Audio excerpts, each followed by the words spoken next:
Hello friends, welcome to BMR Logics. Ssc Gd Success Classes. ఈ సిల్సిలాలో అంటే ఈ సిరీస్లో ఈ సీక్వెన్స్లో మీ అందరి కోసం ఇంగ్లీష్ని చాలా సులభంగా ఎగ్జామ్లో క్రాక్ చేయటానికి బ్యూటిఫుల్గా ప్రతి డేకి నేను మీకు 5 క్వశ్చన్స్ తీసుకుని వస్తాను. 1 from synonym, 1 from antonym and 1 from analogy, ఒకటి 1 వర్డ్ సబ్స్టిట్యూషన్ అండ్ మరొకటి ఇడియం. ఇలా మీకు ప్రతిరోజు కూడా 5 క్వశ్చన్స్. మీరు ప్రతిరోజు ఈ 5 క్వశ్చన్స్ నేర్చుకున్నారనుకోండి, ఎస్ఎస్సి జీడీలో వచ్చే వొకాబులరీ మీకు కరతలామకం అంటాం కదా, అంటే it is just on your finger tips అనమాట. కాబట్టి ఇప్పుడు మనము ఫస్ట్ క్వశ్చన్ని చేసేద్దాం. డే 1లో ఫస్ట్ క్వశ్చన్ ఫ్రమ్ సినోనిమ్. చూడండి, ఎమాన్సిపేట్, EMANCIPATE, ఎమాన్సిపేట్ అంటే సెట్ ఫ్రీ, గివ్ ఫ్రీడమ్. కాబట్టి what is your answer? A అన్నమాట. నా ఎగ్జిస్ట్ అంటే అర్థం ఏంటి? ఎగ్జిస్ట్ అంటే ఉండటం, అక్కడ వాళ్ళు లభించడం. Next moderate. మోడరేట్ అంటే మనము ఎలా అర్థం చేసుకుంటామంటే not very high, not very low అన్నమాట. మరీ ఎక్కువగా కాదు, మరీ తక్కువ కాదు, మధ్యస్థంగా మోడరేట్గా. నా స్టబన్. స్టబన్ అంటే మొండివాడు, ఓకే, చాలా గట్టివాడు, మొండితనం కలవాడు. ఇలా మనకి ఒక క్వశ్చన్కి ఇచ్చే 4 ఆప్షన్స్లో కూడా మీకు ఒకటి దాని ఆన్సర్ అయిపోతుంది.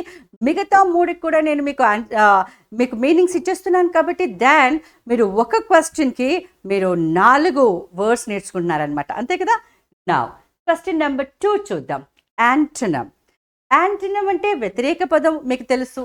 నా వ్యతిరేక పదం తెలియాలి అంటే ముందు ఇచ్చిన పదానికి ఏంటి మీనింగ్ అని చూడాలి. టిమిడ్. టిమిడ్ అంటే అర్థం ఏంటి? పిరికితనము, lack of courage. Lack of courage అంటే పిరికితనము, పిరికితనము. ఓకే, నౌ పిరికితనము, ల్యాక్ ఆఫ్ కరేజ్. మరి ల్యాక్ ఆఫ్ కరేజ్కి వాట్ ఈస్ ది యాంటోనిమ్? ఇప్పుడు పిరికితనానికి వ్యతిరేకార్థం ఏమిటి? ధైర్యం. కాబట్టి ఇక్కడ ఇచ్చినటువంటి ఆప్షన్స్లో ధైర్యం ఎక్కడ ఉందో చెప్పండి. ఫర్ ఎగ్జాంపుల్ ఫియర్ఫుల్ అన్నారు. ఫియర్ఫుల్ అంటే భయం కదా.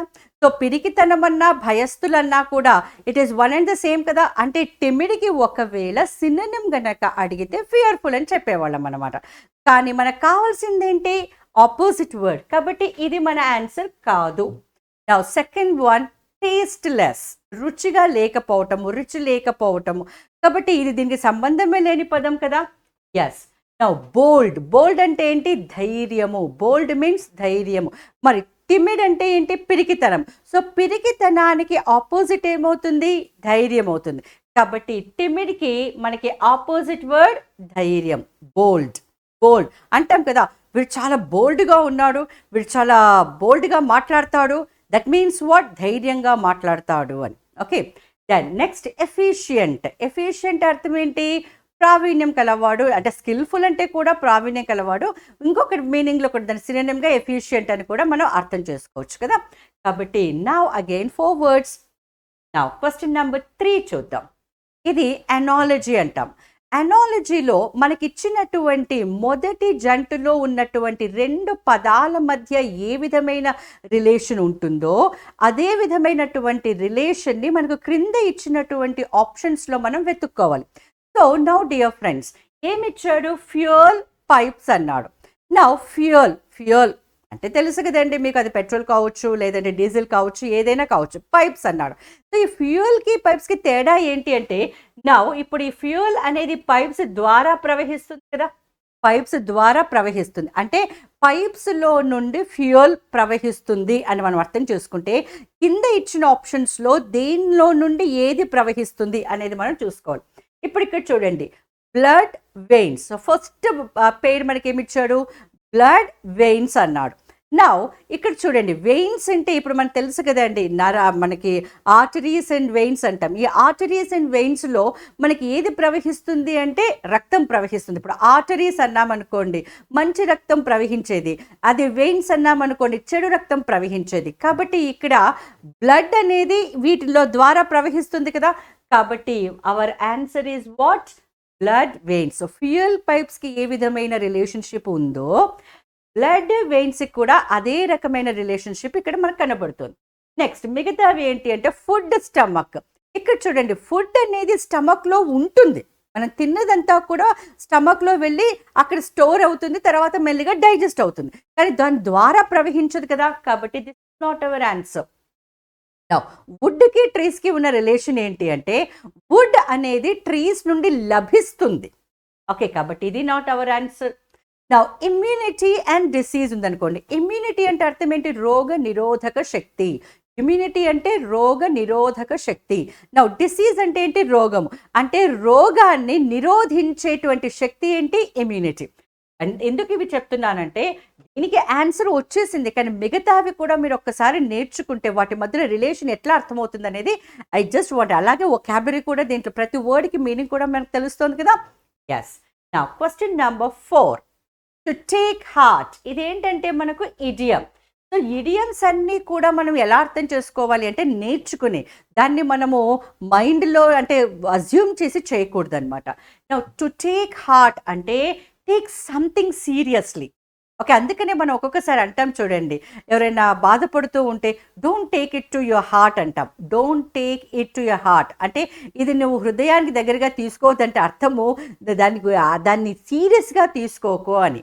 ఓకే, ఆ విషయం పైన సీరియస్గా ఆలోచించకు, ఆ విషయం పైన నువ్వు సీరియస్గా ఏమీ చెయ్యకు అని అర్థం అనమాట. కాబట్టి టు టేక్ హార్ట్ అంటే అర్థం ఏంటి? To take matter seriously. Take matter seriously. So ఇదేది వొకాబులరీ కాదు కాబట్టి this you need not to bother about. ఈడియంకైనా వర్డ్ వర్డ్ సబ్స్టిట్యూషన్కైనా కూడా మనం డైరెక్ట్గా ఇచ్చిందని చూసేస్తాం.